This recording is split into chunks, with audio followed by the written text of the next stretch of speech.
Suspense night volume 3 audio সিরিজের জন্য আমরা খুঁজে নিচ্ছি সেই সমস্ত প্রতিভাবান লেখক বা লেখিকাদের যাদের লেখা গল্প এবার শুধু ডায়েরির পাতায় নয়, আমরা সেই গল্পের প্রাণ প্রতিষ্ঠা করে সকলের সামনে অডিও স্টোরির মাধ্যমে তুলে ধরে তার প্রতিভার যোগ্য সম্মান দিতে চাই। সাসপেন্স নাইট ভলিউম 2 শেষ হওয়ার পর থেকেই বহু গল্প আমাদের কাছে আপনারা লিখে পাঠিয়েছেন, তার জন্য আপনাদের সকলকে অসংখ্য ধন্যবাদ। আর আপনাদের পাঠানো গল্পগুলো থেকেই বেশ কিছু বাছাই করা গল্প আপনারা শুনতে পাবেন সাসপেন্স নাইট ভলিউম 3-তে। সাসপেন্স নাইট ভলিউম 3-তে আজ আপনারা শুনবেন ট্রেনের সেই লোকটা, লেখক শুভঙ্কর মজুমদার। গল্পের প্রধান চরিত্রে লেখক অরুণ, দীপাংশু এবং রাজশেখর। শুরু হচ্ছে আজকের গল্প ট্রেনের সেই লোকটা।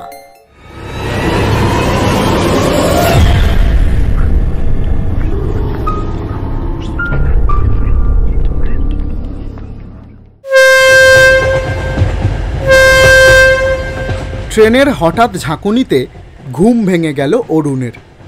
এই ট্রেনটা প্রতিবার এখান থেকে যাওয়ার সময় এমনটা করে, আর প্রতিবার ওর ঘুম ভাঙিয়ে দেয়। ঘুম ভেঙে হাত ঘড়িতে সময় দেখে অরুণ, 3:05। তার মানে সকাল হতে এখনও অন্তত 2 ঘন্টা। একটা দীর্ঘ নিঃশ্বাস ফেলে অরুণ। এক্সপ্রেস ট্রেনটা ছুটে চলেছে অন্ধকারের মধ্যে দিয়ে। শেষ যখন ট্রেনটা আগের স্টেশনে থেমেছিল তখন কামরায় কেউ ছিল না, পুরো বগিটাই ছিল ফাঁকা। প্রতিবার তাই হয়, এই দিনে এই বগিটা ফাঁকাই যায়, আর অরুণ এই জন্য নিজেকে যথেষ্ট ভাগ্যবান মনে করে। লোকের সাথে আলাপ জিনিসটা অরুণের ঠিক আসে না, তবে এই বগিটা এতটাই ফাঁকা যে মনে হয় মাঝে মাঝে 2-1 যাত্রী থাকলে হয়তো গল্প করে সময় কাটানো যেত। আর মোড়া ভেঙে সিটের ওপর বসে অরুণ। না, আজকে আর ঘুম আসবে না। একটা সিগারেট বার করে সবে ধরাতে যাবে এমন সময় পাশ থেকে কে যেন বলে উঠল, ট্রেনের মধ্যে ধূমপান করা নিষিদ্ধ, এটা জানেন না নাকি? গম্ভীর গলার আওয়াজটা অরুণকে ভয় পাইয়ে দিয়েছিল। আচমকা ভয় পেয়ে তারপর একটু ধাতস্থ হয়ে অরুণ জিজ্ঞাসা করল, কে? এবার গম্ভীর আওয়াজটা যেন একটু কম গম্ভীর হয়ে বলল, ট্রেনের মধ্যে ধূমপান করা নিষিদ্ধ, এটা জানেন না নাকি? অরুণ এবার একটু সাহস করে যেদিক থেকে আওয়াজটা আসছে সেই দিকে ঘুরে দেখতে চাইল লোকটার মুখটা। উল্টো দিকের জানলার ঠিক পাশের সিটে বসে আছেন লোকটা। ট্রেনের ভেতরটা এক অদ্ভুত আলো আঁধারি পরিবেশ তৈরি করেছে। অরুণ একটু কৌতূহল নিয়ে বলল, হ্যাঁ জানি, কিন্তু কামরায় কেউ ছিল না, তাই ওই একটা ধরাতে যাচ্ছিলাম আর কি। ঠিক আছে, আপনি বললেন, আর ধরাবো না। বলে অরুণ আবার সিগারেটটা তার পকেটে রেখে দিল। লোকটা এবার তার সিট থেকে উঠে অরুণের সামনের সিটে এসে বসল। আকস্মিক এই কাজে অরুণ একটু গুটিয়ে গেল। সে মনে মনে বলল, কে এই লোকটা? চোর ডাকাত নয় তো আবার? নাকি খুনি? নাকি নরখাদক? নাকি কোনো ভিন গ্রহী? এই রে, আমার যে কি হবে? তারপর লোকটা অরুণের দিকে বেশ কিছুক্ষণ তাকিয়ে রইল। অরুণও লোকটাকে একটু বোঝার চেষ্টা করল। ডিটেকটিভ গল্পের বইতে সে পড়েছে ডিটেকটিভরা একবার দেখেই কারো সম্পর্কে অনেক কথা বলে দিতে পারে, কিন্তু অরুণ তো আর ডিটেকটিভ নয়, তাই সে বিশেষ কিছু বুঝতে পারল না। দিনের আলো হতো তাও কথা ছিল, কিন্তু এই নাইট ল্যাম্পের আলোতে হয়তো শার্লক হোমস নিজেও কিছু বুঝতে পারতেন না। কিছু সেকেন্ড এইভাবে একে অন্যের দিকে তাকিয়ে থাকার পর লোকটা জিজ্ঞাসা করল, কোথায় যাচ্ছেন? সাতটা দেখে। সেখানে পৌঁছতে পৌঁছতে সকাল 7টা হয়ে যাবে। অরুণ একবার মনে মনে ভাবল, এই রে, লোকটাকে ইনফরমেশন দেওয়াটা বোধহয় উচিত হয়নি। কেমন লোক কিছুই তো জানি না। অরুণ বলল, হ্যাঁ, আমি 5 বছর ধরে এই একই দিনই রোজ 7টা দিকে যাচ্ছি। এই দিনেই কেন, অন্য দিনে নয় কেন? আবার অরুণ একটু সাহস নিয়েই বলল, কারণ আজ আমার জন্মদিন। সাতরাদিঘিতে আমার দিদির বাড়ি, সেখানে আমার 25 বছরের জন্মদিন হবে, তো তাই যাচ্ছি। প্রতিবারই যাই। লোকটা এবার যেন বেশ আনন্দ পেয়ে বলল, আজ আপনার জন্মদিন, হ্যাপি বার্থডে। অরুণ লোকটাকে ধন্যবাদ জানালো। এবার অরুণের মন থেকে লোকটাকে নিয়ে ভয় অনেকটাই দূর হয়ে গেল। অরুণ বলল, আপনি কোথায় যাচ্ছেন? আমার যাওয়ার কোনো ঠিকানা নেই, এই এখানে ওখানে ঘুরে বেড়াই, কাজ না থাকলে যা হয় আর কি। উত্তর শুনে অরুণ অবাক হয়ে গেল। কাজ নেই? তাহলে কি লোকটা অবসরপ্রাপ্ত কোনো কর্মী? না না, সেটা কি করে সম্ভব? লোকটার বয়স, হ্যাঁ, 50-এর বেশি তো কোনোভাবেই হতে পারে না। না, তাহলে কি সে চোরাচালান করে, মানে চোর বা ডাকাত, নাকি খুনি, নাকি ভিন গ্রহের কোনো জীব? দোষ, কী সব উল্টোপাল্টা ভাবছি আমি, কোনো মানে হয়? তার থেকে সরাসরি বরং ওকে জিজ্ঞাসা করাই ভালো। অরুণ একটু কৌতূহল নিয়ে লোকটাকে জিজ্ঞাসা করলো, কি করেন আপনি? লোক ঠকাই, এটাই আমার পেশা। উত্তর শুনে অরুণ এবার একটু গুটিয়ে গেল। মনে মনে ভাবল, এই রে, এ নির্ঘাত চোর। কিন্তু চোর কি সোজাসুজি বলে যে সে চোর? না না, কখনোই বলে না। তার অর্থ কি লোকটা পাগল, পাগলাগার থেকে পালিয়ে এসেছে, তাই ওর যাওয়ার কোনো জায়গা নেই? হ্যাঁ, পাগলরাই তো এখানে ওখানে ঘুরে ঘুরে বেড়ায়। এবার অরুণের যথারীতি ভয় করতে লাগলো। অরুণ ভাবল, না না, পাশের সিটে গিয়ে বসি বরং, এখানে বসা নিরাপদ নয়। অরুণ সিট থেকে ওঠার জন্য প্রায় প্রস্তুত, এমন সময় লোকটা এবার সোজা অরুণের পাশে এসে বসল। অরুণের হার্ট ফেল হয়ে যায় আর কি। লোকটা অরুণের কানের কাছে এসে ফিসফিস করে বলল, 5 বছর আগে এই কামরায় কি হয়েছিল জানেন? অরুণ কিছু না বলে মাথাটা নাড়িয়ে না বলে দিল। এই কামরায় একজনের খুন হয়েছিল। পুরো কথাটা অরুণের মুখ থেকে বেরোলো না। গভীর রাতে ছুটে চলা ট্রেনের থেকে বহু দূরে জঙ্গলের মধ্যে থেকে আসা শেয়ালের আওয়াজের মতো শোনালো অরুণের গলার আওয়াজটা। লোকটা অরুণের কানের কাছে এসে ফিসফিস করে বলল, হ্যাঁ, খুন। খবরে পড়েননি? আমাদের ওখানে খবরের কাগজ আসে না, টিভিও নেই। তাহলে শুনুন, আজ থেকে 5 বছর আগে এই কামরার মধ্যে একটা লোককে খুন করা হয়েছিল। আততাই লোকটার গলা কেটে ট্রেনের মধ্যে রেখে গেছিল, সাথে সব টাকা পয়সা নিয়ে সম্পদ দেয়। কেউ জানে না কে বা কারা খুন করেছিল। অরুণ কাঁদতে কাঁদতে বলল, আমি শুনতে চাই না, প্লিজ, আমাকে বলবেন না। লোকটা অরুণের কান্নার তোয়াক্কা না করেই বলল, গলা কেটে ধর থেকে আলাদা, পুরো আলাদা। ধর একদিকে আর মাথা আর একদিকে। তারপর থেকে লোকটার অতৃপ্ত আত্মা এই ট্রেনের কামরায় ঘুরে বেড়ায়, আর যদি কেউ এই কামরায় ওঠে তাহলে তার ঘাড় মটকে দেয়। অরুণ যেন কান্নায় লোকটার বাকি কথা শুনতেই পারল না। অরুণ যখন প্রায় ভেঙে পড়েছে তখন লোকটা হেসে উঠে বলল, কেমন লাগলো গল্পটা অরুণ বাবু? আপনি কে? আপনি কে? আমাকে এখনো চিনতে পারলেন না? কি অদ্ভুত ব্যাপার, জানেন না আজকের দিনে কেউ এই ট্রেনের এই কামরায় ওঠে না। আপনার খুব সাহস, তাই না? একা এই কামরায় উঠে পড়লেন।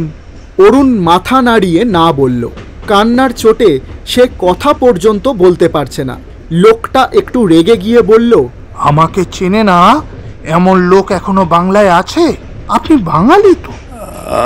আমি আপনাকে চিনি না, আমাকে প্লিজ ছেড়ে দিন, প্লিজ ছেড়ে দিন, প্লিজ। লোকটা এবার সত্যি অরুণের পাশ থেকে সরে গিয়ে তার আগের জায়গায় বসল। অরুণ এখনও প্রচণ্ড ভয়ের মধ্যে আছে। রাত প্রায় ভোর হতে যাচ্ছে। পূর্ব দিকের আকাশে হালকা আলো, তবে এখনও পূর্ব আকাশে কিছু তারা দেখা যাচ্ছে। লোকটা এবার সিটের নিচ থেকে নিজের ব্যাগটা বের করে নিল। তারপর অরুণের দিকে এসে বেশ শান্ত গলায় বলল, নিন, এবার রিল্যাক্স করুন। আমি ভূত নই বা কোনো আত্মাও নই। আমি অভিনেতা দীপাংশু বন্দ্যোপাধ্যায়। আপনার সাথে মজা করছিলাম। এই পরের স্টেশনে নেমে যাব। আমি অভিনয় করি, তাই লোককে বলি যে আমি লোক ঠকাই। নিন নিন, এবার কান্না থামান। 25 বছরের একটা ছেলে এইভাবে কাঁদছে, ভাবতেই অবাক লাগে। আমি আসলে খুব ভয় পেয়ে গিয়েছিলাম। তবে দেখলেন তো, যারা থিয়েটার করে তাদের অভিনয়ের ক্ষমতা সিনেমার অভিনেতাদের থেকেও বেশি। অরুণ চোখের জল মুছতে মুছতে বলল, না, আপনার অভিনয় দেখে আমি ভয় পাইনি। আমি জানতাম আপনি ভূত নন। আমি ভয় পেয়েছিলাম যখন আপনি বললেন এই কামরাতে খুন হয়েছিল, সেই কথাটা শুনে।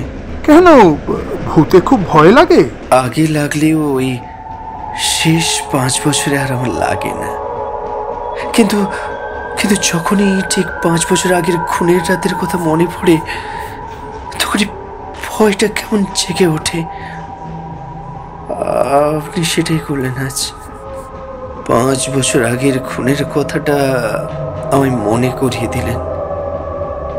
যখন ওই লোকগুলো আমার গলা কেটে একটা টুকরো এই দিকে, অন্য টুকরো অন্য দিকে রেখেছিল, তখন খুব খুব কষ্ট হয়েছিল। ভেবেছিলাম এই স্মৃতি চিরদিনের জন্য ভুলে যাব, কখনো কখনো মনে করব না।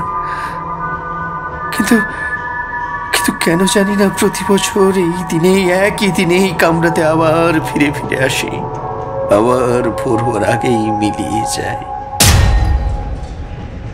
এখন পূর্ব দিক অনেকটা উজ্জ্বল হয়েছে। দূরের মাঠ ও বাড়িগুলো অনেকটা স্পষ্ট, কিন্তু অরুণ ধীরে ধীরে অস্পষ্ট হয়ে আসতে লাগলো। 10 মিনিট পর ট্রেনটা দাঁড়ালো স্টেশনে। ক্লাবের প্রেসিডেন্ট রাজশেখর ঘোষ খুব গণ্যমান্য ব্যক্তি। তিনি নিজে এই ভোরবেলা স্টেশনে এসেছেন দীপাংশু বন্দ্যোপাধ্যায়কে নিয়ে যেতে। এত বড় অভিনেতার পা পড়ছে তাদের গ্রামে, এর থেকে আনন্দের আর কি। সাথে আরও অন্তত 4-5 জন ফুলের মালা ও মিষ্টি নিয়ে অপেক্ষা করছে রাজশেখর বাবুর সাথে। দীপাংশু বন্দ্যোপাধ্যায় কোন কামরায় উঠেছিলেন তার বিষয়ে আগেই তিনি রাজশেখর বাবুকে ফোনে জানিয়েছিলেন। সেই কামরাটা স্টেশনে কোথায় পড়তে পারে সেটা আগে থেকেই জেনে নিয়ে অপেক্ষা করছিলেন রাজশেখর বাবু। ট্রেন এই স্টেশনে মাত্র 2 মিনিট দাঁড়ায়। ট্রেন থামার সাথে সাথেই সবাই দীপাংশু বন্দ্যোপাধ্যায়কে অভিনন্দন জানাতে কামরায় উঠে পড়ল। কিন্তু কামরায় পৌঁছে সবাই অবাক হয়ে গেল। তারা দেখল দীপাংশু বন্দ্যোপাধ্যায় ট্রেনের মেঝেতে পড়ে আছেন, মুখ থেকে ফেনা পড়ছে। সবাই তড়িঘড়ি করে তার কাছে গিয়ে দেখল না, তিনি মারা যাননি, কিন্তু অজ্ঞান হয়ে পড়ে রয়েছেন।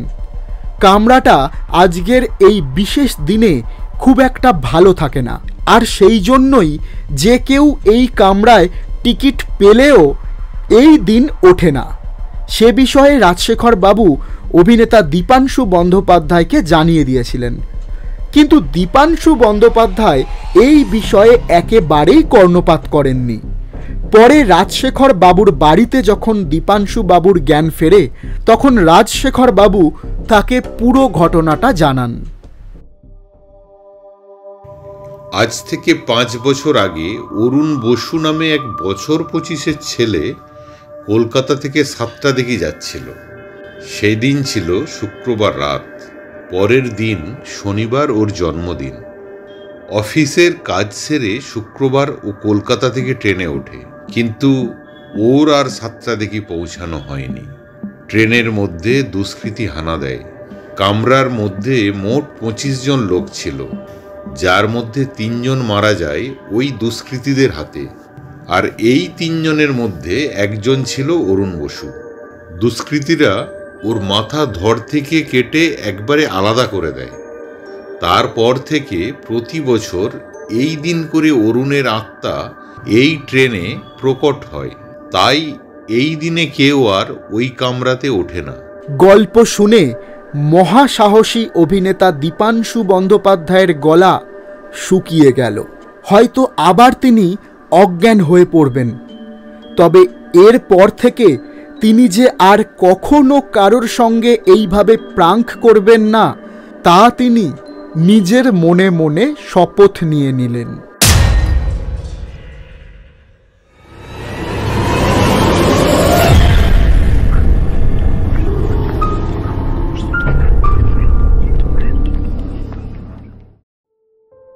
এতক্ষণ শুনছিলেন লেখক শুভঙ্কর মজুমদারের লেখা ট্রেনের সেই লোকটা। গল্পের সূত্রধার ও লেখকের চরিত্রে সূর্য, অরুণের চরিত্রে শুভজিৎ, দীপাংশুর চরিত্রে অশান্ত এবং রাজশেখর বাবুর চরিত্রে অঞ্জন। আবহ সঙ্গীত, স্পেশাল এফেক্টস এবং সমগ্র পরিকল্পনায় সূর্য। ট্রেনের সেই লোকটা গল্পের লেখক শুভঙ্কর মজুমদারকে সাসপেন্স নাইট পরিবারের পক্ষ থেকে অনেক অনেক ধন্যবাদ ও কৃতজ্ঞতা জানাই এত সুন্দর একটা গল্প আমাদের সকলকে উপহার দেওয়ার জন্য। আপনার লেখা গল্প যদি সাসপেন্স নাইট ভলিউম 3-তে শুনতে চান, তাহলে দেরি না করে শীঘ্রই পাঠিয়ে ফেলুন আমাদের। গল্প পাঠাতে মেল করুন sdentertainment1823@gmail.com এই মেল আইডিতে। একটি বিশেষ অনুরোধ আপনাদের সকলের কাছে, গল্পটা আপনার কেমন লাগলো কমেন্ট বক্সে অবশ্যই জানান। আর যদি আপনি আমাদের ইউটিউব চ্যানেলের নতুন সদস্য হন, তাহলে প্লিজ চ্যানেলটা সাবস্ক্রাইব করে পাশের ঘন্টাটা বাজিয়ে আমাদের পাশে থাকুন। আপনাকে আমাদের ইউটিউব চ্যানেলের পক্ষ থেকে জানাই আগাম শুভেচ্ছা ও ভালোবাসা। ফিরছি খুব শীঘ্রই সাসপেন্স নাইট ভলিউম 3 এর আরও একটা নতুন গল্পকে সঙ্গে নিয়ে। ততদিনের জন্য ভালো থাকুন, সুস্থ থাকুন আর শুনতে থাকুন সাসপেন্স নাইট ভলিউম 3 শুধুমাত্র SD এন্টারটেনমেন্ট ইউটিউব চ্যানেলে।